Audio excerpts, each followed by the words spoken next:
Bom dia, boa tarde, boa noite de novo, gente. Estamos aqui mais uma vez para conversar com vocês sobre o direito sucessório, ok?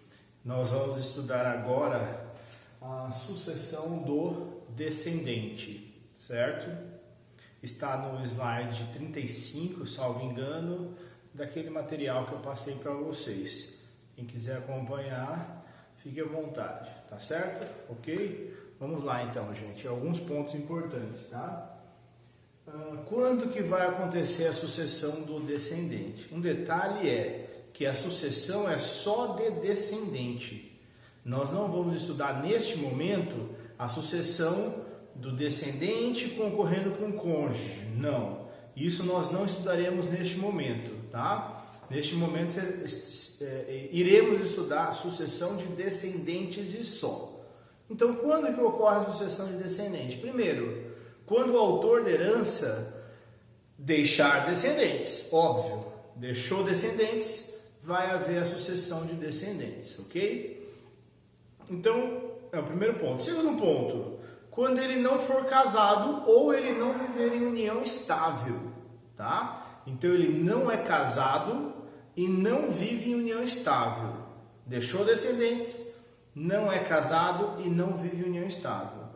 E o último ponto é, se ele for casado ou viver em união estável, tá? Ele for casado ou viver em união estável no regime de comunhão universal de bens, aí o que vai acontecer? Metade do patrimônio é da esposa e a outra metade é só dos descendentes. Então não há concorrência entre o cônjuge e os descendentes, tá ok? Ou se for casado ou viver em união estável, tá? No regime de comunhão parcial de bens / participação final dos aquestos, que nós já destacamos isso na aula anterior, em que, embora não conste o regime de participação final nos aquestos, há um entendimento de que a interpretação tem que ser idêntica à comunhão parcial de bens. Então, sempre que houver comunhão parcial de bens, nós vamos ter que ler que também é participação final nos aquestos, tá? Então, ou se for casado ou viver em união estável no regime de participação final dos aquestos / comunhão parcial de bens, e eles não tiverem bens particulares, ou seja, o autor de herança faleceu e só tem bens comuns. Só tem bens comuns. Correto? Muito bem. Então, tudo que eles construíram pertence à mesma massa, ao mesmo bolo. O que vai acontecer com a morte? A esposa / companheira vai ficar com a metade, que é a meação dela. A outra metade desce só para os descendentes. Entendido? Não vai haver concorrência da esposa / companheira com os descendentes, ok? E a última hipótese é, se ele for casado / viver em união estável, no regime da separação obrigatória de bens, entre parênteses do artigo 1640, parágrafo único. Lembrando que essa discussão nós já travamos anteriormente, tá?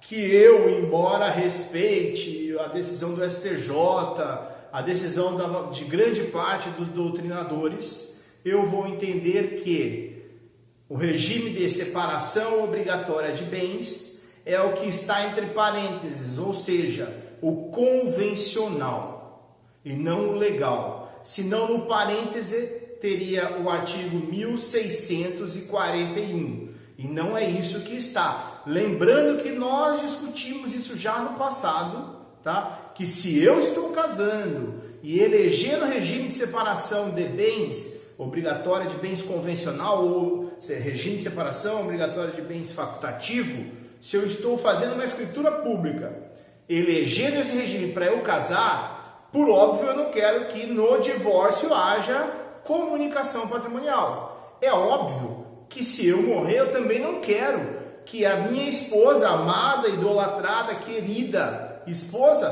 toque a mão dela no meu patrimônio.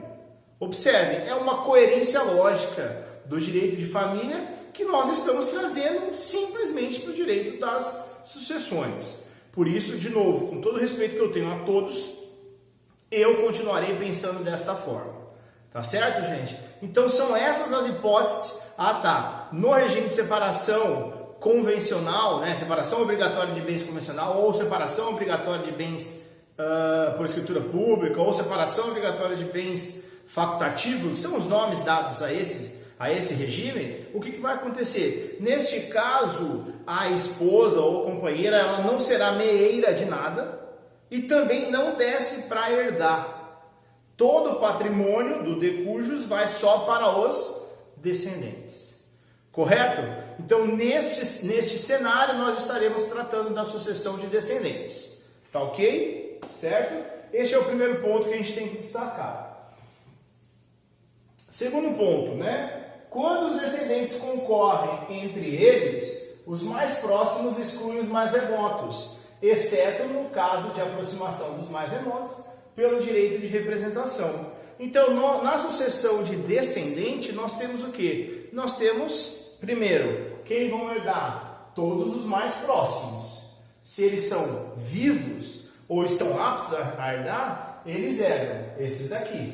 E excluem os mais remotos.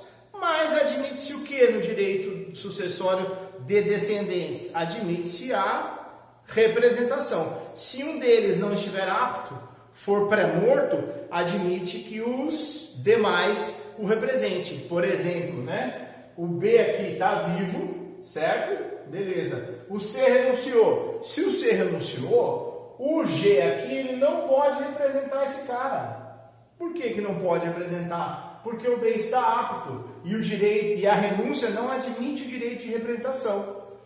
E o D aqui foi deserdado. Como o D foi deserdado, o H e o I podem representar o herdeiro deserdado, tá? Então nós temos que destacar que na sucessão de descendentes há o direito de representação. E qual é o limite, professor, desse direito de representação? Na sucessão de descendente não há limite. Entendido isso, gente? Na sucessão de descendente não há limite. Então estão recebendo os filhos. Um filho é pré-morto, recebe os netos. Mas um desses netos também é pré-morto, recebe os bisnetos, os tataranetos e assim por diante, tá? Todos podem representar. Correto, gente? Entendido isso? Muito bem. Qual é um outro detalhe que a gente tem que destacar na sucessão de descendente? Quem está no grau em que se dá a herança, herda por direito próprio. Quem não está neste grau, mas se aproxima, herda por direito de representação. Correto? Este é um outro ponto que a gente tem que destacar na sucessão de descendentes.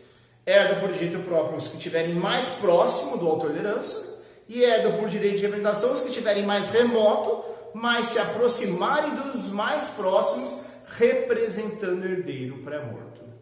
Certo, gente? Os pontos que nós tínhamos que destacar da sucessão de descendentes